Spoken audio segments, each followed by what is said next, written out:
निर्वाण शांति प्रदम। सुंदरकांड का पहला श्लोक है और वो क्या कहता है? शांति प्रदम, शांति मिले। सुंदर क्या है बोले? आज दुनिया में सुख तो है पर शांति नहीं, सुख की कमी नहीं। एक समय था कि लोग एक साइकिल मिलती थी तो उसको भी बड़ा सुख मानते थे। आज के बालक तो जन्म ही एसी के कमरों में लेते हैं, तो उन्हें तो जन्म से ही ये सुख मिला है। इसलिए सुख की दुनिया में कमी नहीं है, अगर कमी है तो शांति की कमी है। जोर से बोलो जय जय श्री सीताराम। सुख अपार मात्रा में। और आजकल तो पीछे लोग बैठे हैं, मेरी बात को समझना।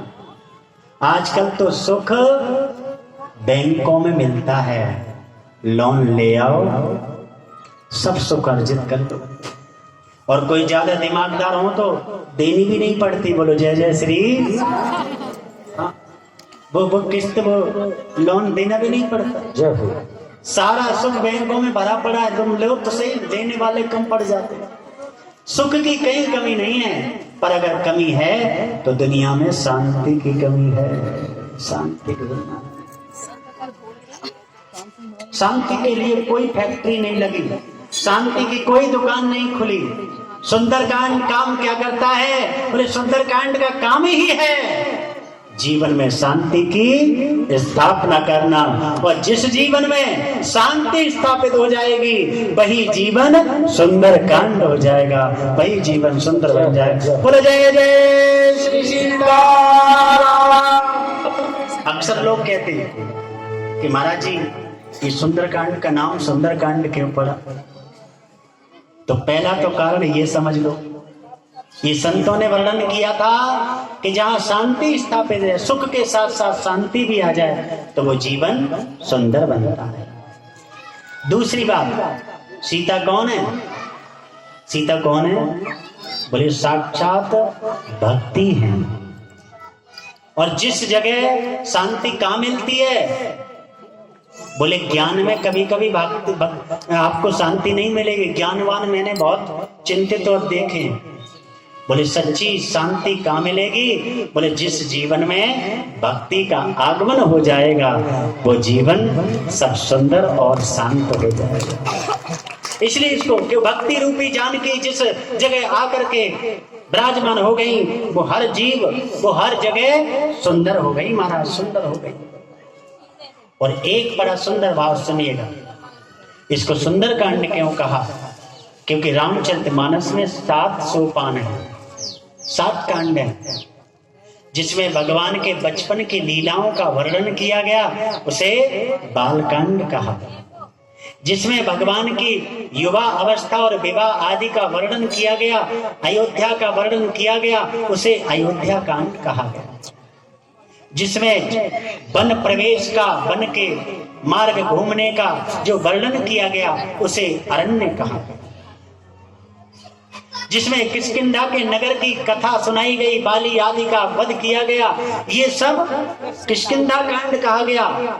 जिसमें लंका में प्रवेश कर करके समस्त निशाचरों का युद्ध और वध किया गया, वो लंका कांड किया गया। और जहां से जिंदगी की फिलॉसफी के उत्तर मिलते हैं उसको अंत में उत्तर कांड कहा।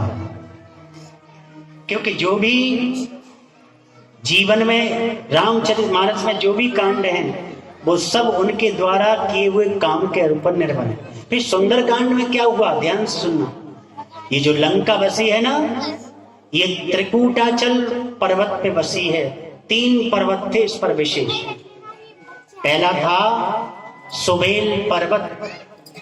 ये वो पर्वत था जिस पर राम और रावण की दोनों की विशाल सेनाओं में युद्ध हुए थे। इस पर्वत पर विशाल मैदान था जहां युद्ध हुआ। दूसरा पर्वत था नील पर्वत। पूरी लंका के सुंदर सुंदर महल, घर, मकान जो बने हुए थे वो पूरा नील पर्वत था। और एक पर्वत का नाम था सुंदर पर्वत। क्या नाम था? बोले सुंदर पर्वत। जिस पर रावण ने सुंदर सी अपनी अशोक वाटिका बनाई और उसी में माता जानकी को स्थापित किया। सुंदर पर्वत पर बनी हुई सुंदर वाटिका में मां सुंदर सी स्थापित हैं, इसलिए इस कांड का नाम सुंदर कांड रखा गया है। बोलो जय जय श्री सीताराम। इसलिए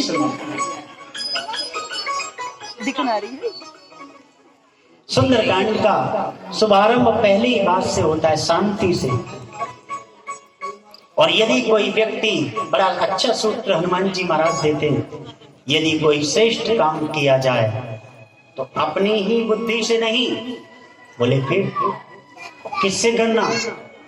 बोले जब तक बुजुर्गों का आशीर्वाद और बुजुर्गों की अनुमति और बुजुर्गों की सन्निधि जब तक न हो, तब तक किसी नवीन और बड़े कार्य का शुभारंभ नहीं करना। हनुमान जी समुद्र के पार किनारे पर खड़े हैं,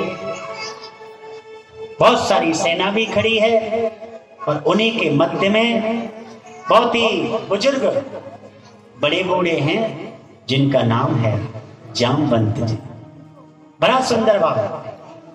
जामवंत के बचन सुहाए, जामवंत के बचन सुहाए, सुने हनुमंत हृदय अति भाए, सुने हनुमंत हृदय अति भाए। तब लगी मोए पर क्यों तुम भाई, तब लगे मोहे पर क्यों तुम भाई। सहे दुख कंद मोल फल खाए, सहे दुख कंद मोल फल खाए। बड़ा सुंदर भाव। एक बात निवेदन कर दूं, किसी भी कार्य का शुभारंभ करना है तो किसकी सन्निधि में, किसकी अनुमति से और किसके आशीर्वाद से? बोले बुजुर्गों की आशीर्वाद। जामवंत ने जब कहा, ध्यान से सुनना, ये सुंदरकांड की जो कथा है ना, 2 भागों में बटी है। 33 दोहे तक, इसमें 60 दोहे हैं। 33 दोहे तक तो हनुमान जी की कथा है और बचे 27 दोहे, इसमें राम जी की कथा है। फिर हनुमान जी बिल्कुल चुप हो गए, बोले नहीं। 33 दोहे तक हनुमान जी खूब बोले और 27 दोहों में हनुमान जी मौन हो गए। कहने का मतलब क्या है? बोले जब कोई बड़ा काम करो तो खूब बढ़ चढ़ के करो, पूरी ऊर्जा झोंक के करो, और जब वो कार्य सफल हो जाए तो फिर मौन हो जाओ। फिर चर्चा मत करो कि हमने ये करा, हमने इतना किया, हमने उतना किया। मौन हो जाना। इस हनुमान जी पहला संदेश देते हैं कि संसार में बड़े से बड़ा काम भी अर्जित कर लो, और जब कर लो तब फिर चुप हो जाओ, पर्दे के पीछे चले जाओ। हनुमान जी 27 दोहों में नहीं बोले, बिल्कुल चुप, मौन हो गए। जामवंत ने कहा, उठो हनुमंत उठो, तुम कैसे चुप बैठे हो? तुम्हारा तो जन्म ही प्रभु की सेवा के लिए हुआ है। तुम्हें अपनी शक्ति का एहसास कराया, और जैसे ही शक्ति का एहसास कराया, चरणों में प्रणाम किया और विकराल रूप धारण कर लिया। बोले हनुमंत लाल की जय हो। जैसे आपके नगर में ये विशाल रूप लेकर के हनुमंत लाल खड़े हैं, इससे भी लाखों करोड़ों गुना विकराल रूप भगवान हनुमान जी ने किया। और जब इतना विशाल रूप हनुमंत लाल ने धारण किया तो जिस पर्वत पर खड़े थे वो पर्वत के कंदराएं, पर्वत की पत्थर, पर्वत की शिलाएं जमीन में धंसने लगी, इतना भार हो गया। बोले अब चिंता मत करो, एक पखवाड़े तक यहीं रहना, और जब तक मैं आ जाऊं तब तक मत जाना। क्या कहा? अरे काम तो हनुमान जी करेंगे, पर तुम यहाँ क्या करोगे? हनुमान जी तो ये भी कह सकते थे कि तुम सब अब जाओ अपने घर काम करो, अब तो अकेला मैं ठीक हूं, पर ये नहीं कहा। बोले यहीं रहना जब तक लौट के न जाऊं। क्यों?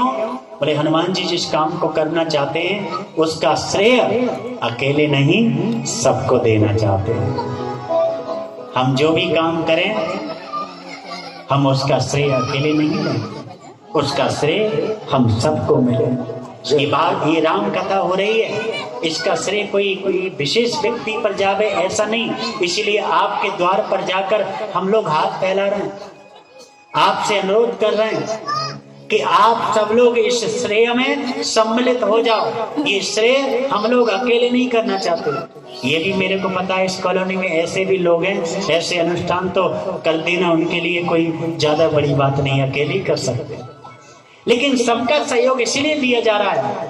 बोले किस लिए लिया जा रहा है? बोले इसलिए लिया जा रहा है, इतना बड़ा श्रेय हम अकेले नहीं, पूरी कॉलोनी के वासियों को दे करके लेना चाहते हैं। जय हो, जय हो। इस पुण्य को अकेले नहीं, हम सब बांट के लो, और सब बांट के स्वीकार करोगे तो यही तो हमारे कर्म के करने की पद्धति है।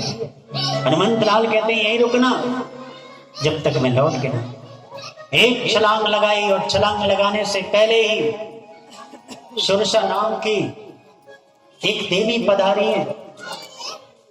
उन्होंने तो अपना मुख भगवान हनुमंत लाल को खाने के लिए फैलाया। तुम कैसे निकल जाओ, परीक्षा लेना चाहती हैं। देवताओं ने देखा कि ये काम कर पाएंगे कि नहीं। और सुरसा कौन है? बोले वासना है। वासना जितना मुंह फैलाती है उतना ही बढ़ता जाता है। ये हमारी जितनी भी वासनाएं हैं ये दिन प्रतिदिन बढ़ती जाती हैं, कभी घटती नहीं। और वासना का ही काम है सुरसा। बोली मैं तुम्हें खाना चाहती हूँ। हनुमंत लाले बाद में खा लेना। मैं नहीं अभी खाऊंगी। तो बोले ठीक है खा। मुंह फाड़ा, जितना साइज था ना उतना मुंह फाड़ा। तो जैसे ही मुंह फाड़ा तो भगवान ने उतना ही दूना रूप बना लिया। फिर उसने और मुंह फैलाया, हनुमंत लाल ने और दूना 16 योजन मुख देखे। कितना? बोले 16 योजन की दूरी में मुखार बिंद फैल गया। हनुमंत लाल कितने ज्ञानी हैं, तुरंत ही इतना छोटा रूप बना लिया, एक मच्छर की तरह, मक्खी की तरह। अब विशाल जब तक ये अपना मुंह बटोर के लेके आवेगी ना तब तक तो मैं अभी काम कर लूं। तुरंत मक्खी के रूप में बन गए, उस आकार में अंदर प्रवेश करके घूम के मुंह में निकल आए। आगे खड़े हो गए, मैया तूने खा लिया। क्या मतलब? बोले मुंह में जाना ही खाना होता है, मैं तो खा ही लिया। तेरा भी काम हो गया और मेरा भी काम होने दे। पहचान गई ये रामदूत पक्का है, ये वासना के चक्कर में नहीं आएगा। ध्यान से सुनना, राम की सेवा जब करने चलो तो वासना भी मुंह फैलाए रह जाए, तुम वासना को भी दबा दो, वासनाओं को जीत जाओ। यही राम भक्त की पहचान है। आशीर्वाद देकर चले। दूसरी बाधा आई। बोले क्या? बोले लोभ आता है। ध्यान से सुनो, जब कोई राम सेवा करने चलता है तो दूसरी बाधा लोभ आता है। और लोभ का प्रतीक है मैनाक। मैनाक कैसा है? बोले सोने का है। ये मैना मैया का बेटा है। मैनाक पर्वत समुद्र में निवास करता है। कहता हनुमान जी तुम बहुत पसीना में भीग रहे हो, बड़ी मेहनत करनी पड़ रही है, थोड़ी देर मुझ पर भी विश्राम कर लो। सोने का निकल के आया। कभी कभी लोग माया देख करके उसी में ही भ्रमित हो जाते हैं और राम सेवा छोड़ देते हैं, छूट जाते हैं। तुरंत ही कहा कि आप चिंता मत करो। क्या कहा? राम काज कीने बिना मोह कहाँ विश्राम। थोड़ा सा चरण छुआ करके फिर छलांग लगा दी, चल दिए। और तीसरी बाधा खड़ी हो गई। क्या? बोले सिंह का नाम की अश्वरी रहती है, समुद्र में जो छाया देखकर खींच लेती है।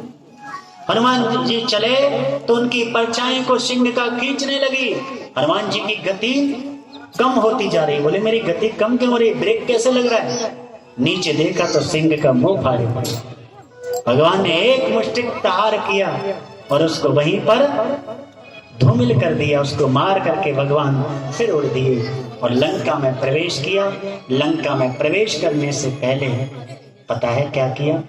ये सीख देते हैं, तुम जब घर से निकलो और किसी नगर में प्रवेश करो या घर में प्रवेश करो तो यही कहना प्रविश नगर की जय सबका जा, प्रवेश नगर की जय सबका जा, प्रविश नगर की जय सबका जा, प्रवेश नगर की जय सबका जा, हृदय राखे कौशलपुर राजा, हृदय राधे कौशलपुर राजा। जब भी किसी नए कार्य को करो, किसी नगर में प्रवेश करो, तो अपने हृदय में पहले भगवान को बसाओ, भगवान की छवि देखो और उनका ध्यान करो, तब नगर में प्रवेश करो। और तुम्हारी यात्रा मंगलमय हो तो इस चौपाई को गाते हुए घर से निकल, चौपाई को गाते हुए घर से निकल। अब लंका में हनुमान जी ने बहुत छोटा मशक समान, किसी ने कहा मच्छर हो गए क्या, और लोग तो अपने प्रश्न ही कर देते। बोले ये बताओ जब मच्छर हो गए तो वो अंगूठी का क्या हुआ जो लेके गए थे? हाँ, वो तो मच्छर से बड़ी होती है। अरे जब हनुमान जी माया भी है तो अंगूठी को भी उतने ही आकार का कर लिया जितने आकार में हो गए थे। प्रवेश करना चाहा, लंका के वैभव को देखा, समस्त निशाचर अपनी सुंदरियों के साथ महल में प्रवेश, सो रहे भोगों में लिप्त हैं। चारों तरफ बड़े बड़े राक्षस निशाचर पहलवान कसरत कर रहे हैं। ध्यान से सुनना, सीता जी को हरण करके लाया है, उसी दिन से रावण ने लंका में रेड अलर्ट कर दिया, पूरी चौकसी कर दी है, बड़ी सावधानी पूर्वक। चप्पे चप्पे पर सिक्योरिटी खड़ी है, एक मच्छर भी नहीं घुस सकता। देखो कैसी विचित्र उसकी घेराबंदी है, उसकी सिक्योरिटी है। आज हमारे देश में आतंकवादी घुसाते हैं, सेना खड़ी भी रह जाती है, काहे की चौकसी। ये सीखना चाहते हो तो रावण से सीखना, लंका में मच्छर भी घुसे तो पता लग गया, पता लग गया। हनुमान जी ने मच्छर के समान अपना रूप बनाया और जैसे ही घुसे तो अगली बाधा खड़ी हो गई। कौन सी? बोले एक लंकनी नाम की निशाचरी थी। उसने कहा कहां जा रहे हो? चोरों की तरह हमारे नगर में घुसने का प्रयत्न करते हो? पता नहीं तुम्हें मैं खड़ी हूं, मेरे सामने से बच नहीं सकते, मैं डॉन कैमरा हूं। हाँ, ये सिक्योरिटी है। मच्छर भी देख लिया।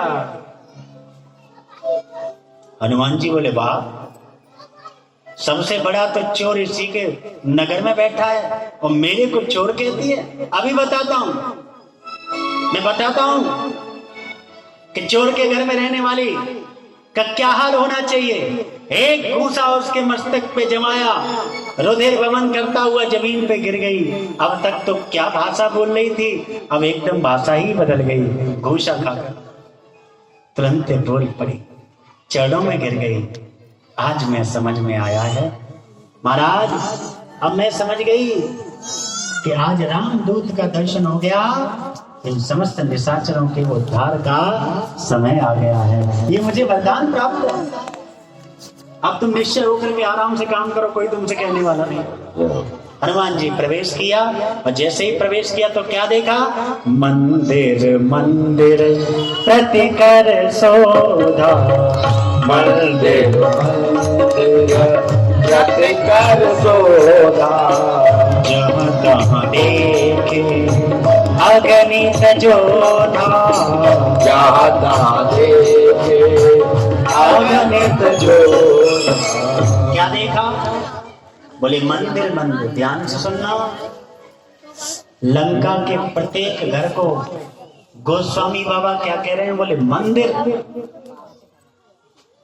अच्छा, वो मंदिर होता है जहां मांस खाया जाए, जहां मदिरा पान कर रहे हो लोग, वो मंदिर है? वो मंदिर तो नहीं हो सकता। जहां किसी की स्त्रियों का हरण किया जाए, वो मंदिर तो नहीं हो सकता। पर गोस्वामी बाबा ने कितनी सुंदर बात कही, बोले मंदिर है। किन्हीं संतों ने बड़ा अच्छा वर्णन किया, बोले मंदिर क्यों कहा? ध्यान से सुनना। वहां पर रावण ने प्रत्येक घर में शिव जी का तो बहुत बड़ा भक्त है ही है, प्रत्येक घर में शिवलिंग स्थापित करवा दी है। और ध्यान से सुनना, जिस घर में जिस जगह पर भगवान की प्रतिमा या शिवलिंग स्थापित हो जाए वो जगह साधारण नहीं, वो मंदिर ही कहलाती है, वो मंदिर होती है। दूसरा भाव क्या, बोले हमारा जीवन भी कब मंदिर बनेगा, हमारा घर भी मंदिर कब होगा, बोले तब होगा जब आपके हृदय में भक्ति रूपी सीता का आगमन हो जाएगा तो हर घर ही मंदिर हो जाएगा। भक्ति रूपी सीता पहले आ गई, इसी लंका का एक एक घर मंदिर हो गया। लेकिन एक विचित्र दृश्य दिखाई दिया, बाकी जितने घर थे वो तो मंदिर दिखाई दिए और जो मंदिर जैसा था वो घर दिखाई दिया। रामायुध अंकित गृह शोभावरण नव तुलसिका वृंदता। ध्यान से सुनना, जिस जगह पर द्वार पर रामायुध है, भगवान के पद्म शंख चक्र धनुष बाण छपे हैं, घर के द्वार पर घर के आंगन में तुलसी खड़ी हैं और जिसमें रहने वाले लोग हर पल राम राम जपते हैं, उसको क्या कहा, बोले उसको घर कहा। ये घर क्यों कहा गया भैया, रामायुध अंकित गृह, घर कहा, बोले जिस पर राम के आयुध अंकित थे वो घर है। क्यों, ध्यान से सुनना, बड़ी गौर से समझने की बात है। जिस जगह केवल और केवल भगवान की मूर्ति होती है वो केवल मंदिर होता है, और जहाँ साक्षात ठाकुर जी विराजमान होते हैं वो ठाकुर जी का धाम होता है, वो ठाकुर जी का घर होता है, तो ठाकुर जी का घर, इसलिए वो धाम है, वो घर है, वो मंदिर नहीं है, केवल वहाँ मूर्ति नहीं है, हर पल ठाकुर जी रहते हैं। जिस जगह तुलसी होती है वहां ठाकुर जी रहते हैं। तुलसी हर घर में होनी चाहिए और तुलसी की पूजा होनी चाहिए। प्रत्येक दिन तुलसी के नीचे एक दीपक घी का जलना है। तुलसी क्या काम करती है, अगर तुम तुलसी को केवल पेड़ मानते हो तो भी तुम्हारे लिए बहुत बड़ी काम की चीज है। हमारी दुनिया में, हमारी धरती पर सारे पेड़ रात्रि को कार्बन डाइऑक्साइड निकालते हैं, केवल 2 पेड़ ऐसे हैं जो 24 घंटे ऑक्सीजन निकालते हैं। एक है मैया तुलसी और दूसरे हैं पीपल। जिस घर में तुलसी विराजमान होंगे उस घर का ऑक्सीजन लेवल हमेशा भरपूर रहेगा। बोलो जय जय श्री सीताराम। तुलसी को घर में रखो, एक नहीं 2-4 गमलों में रखो, उनकी पूजा करो, भगवान प्रसन्न होते हैं, क्योंकि भगवान अपना भोग इनके बिना नहीं लेते। सोते जागते भगवान का नाम होना चाहिए। सुख विभीषण जी निकल कर आए, राम नाम जप रहे हैं, सोच लिया ये तो कोई